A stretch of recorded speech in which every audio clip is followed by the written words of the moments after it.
Hello again. It's that time of the month. It's past the 20th. So I have some more vinyls that I bought online, of all places. So this was a result of me intentionally wanting to get some certain ones and ending up with instead, well, some of them, but also something extra. Well, anyway, let me just show you them. There's no point going through the rigmarole. The first one I've got is Enigmatic Ocean. So this is the second Jean-Luc album I've got. All of these from the same seller, by the way, Vinyl Toffee, and I've got the prices on here. So it's by Jean-Luc Ponty. This is a fantastic fusion album.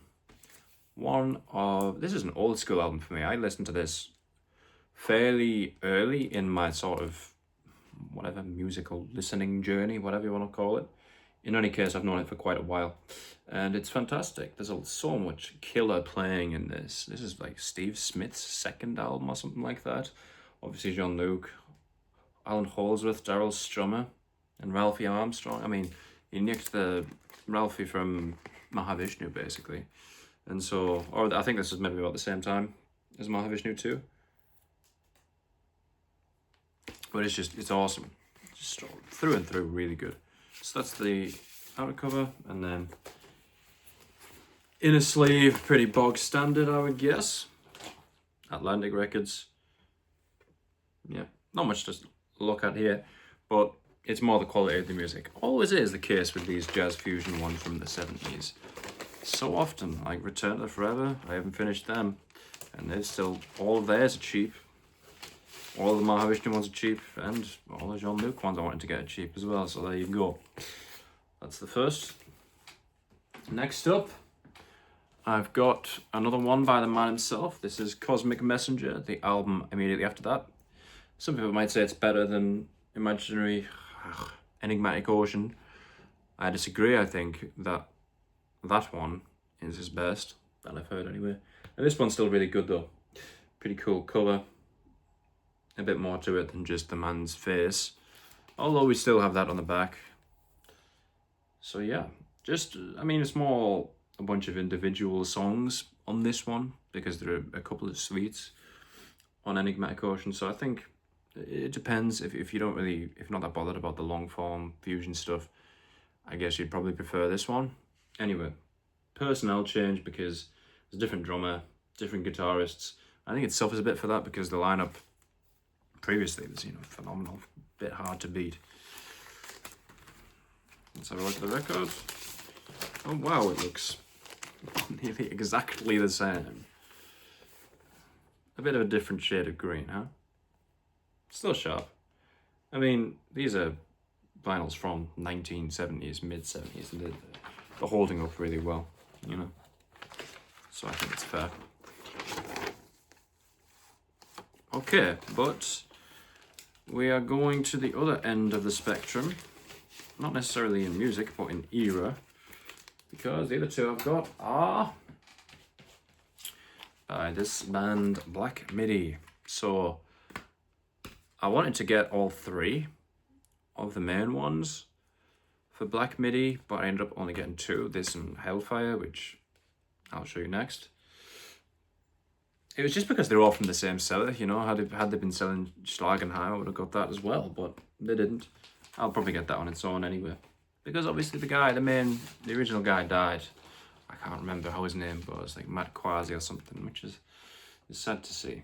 Although, I must admit, I didn't actually know there was a fourth founding member for a long time, pretty much until he died, which is kind of bad to say, but anyway, rest in peace. He's not on these albums. This is Cavalcade. It's a gatefold. One thing I did notice here is that it's a very weird way of displaying the sort of tracks, because it's instead of giving you the duration, it gives you the time at which they start. Which, I mean, fair enough. It's cool this from like a metadata standpoint. I guess we can see that side A is quite substantially longer than B. And apparently there's a 1.5 minute intro, which I have never heard, so that'll be interesting. And if you were curious, this is what the whole thing looks like. And inside, a very useful gatefold. How many times have we seen gatefolds that are just like okay, but this is pretty sharp, you know. Another really cool picture in the middle. And all of the lyrics in very small font. So any of you that are nearly blind will not thank them for that. But anyway, here it is, black sleeve, 180-gram vinyl. How sharp is that? So yeah, the Black MIDI ones, for whatever reason, they're not old at all. They're like at most of the Cavalcade's 2021. I guess about 5 years old now, and they're just really cheap. I don't know. Cavalcade was what, like, it's just 14 quid on the label. What's that all about? Why is this so cheap? You know, because it's a great album. The band's really popular. It's not like the Black Country New Road stuff is cheap. I don't know. Maybe that's like a rough trade thing. Anyway, that is that. Always kind of cool to see how they've categorized it. So in this case, Cavalcade experimental / art / math rock, I guess. But for Hellfire, they just went with art rock. I guess I can't really argue with that. The more expensive of the two. Don't drop it, buddy. Yeesh. Okay, and here's the full Hellfire thing with, kind of looks like an OBI strip, right?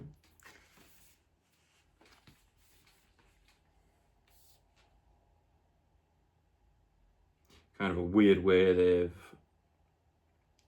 laid out the song titles there. And the gatefold this time is just the lyrics, which, I don't know, I wouldn't say it's a shame, because it still looks pretty cool, but no additional pictures here. That's the thing about the lyrics, is that the more I listen to this album, the more I really enjoy the lyrics. There are actually numerous lines that I just think about a lot, which is a sign of a pretty cool album. I don't know. Of course, there we go. Race is about to begin, taking up 2 full lines. There's a lot of lyrics in these songs, isn't there? Like, even the opening track is like, what, 1.5 minutes? Yeah, so that was something I learned to appreciate the more I listened to this album, and I really do love it. Oh, it's a coloured vinyl. I didn't even know it was. It's in red. And it's also in another one of these stubborn sleeves. I'm going to have to go very edge.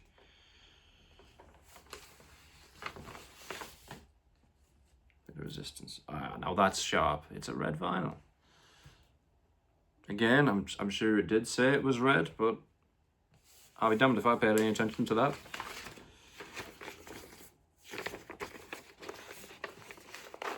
So yeah, that's what I've got from this delivery. Very cool, very nice. I've started so many artists and not finished quite a few now. Like I said a number of times, it's like, oh, I'll finish Joni Mitchell, oh, I'll finish the Susie, oh, I'll finish the Black MIDI, and I've yet to do any of that. But I'm closer than before. There you go. I've still got a bit of budget left, so I don't know whether I'll make a physical trip or just order some more online. I've probably got enough for at most 3 more, probably, or I could get 2 good ones or 1 really expensive one. But we'll see. So, and I will see you later. Goodbye.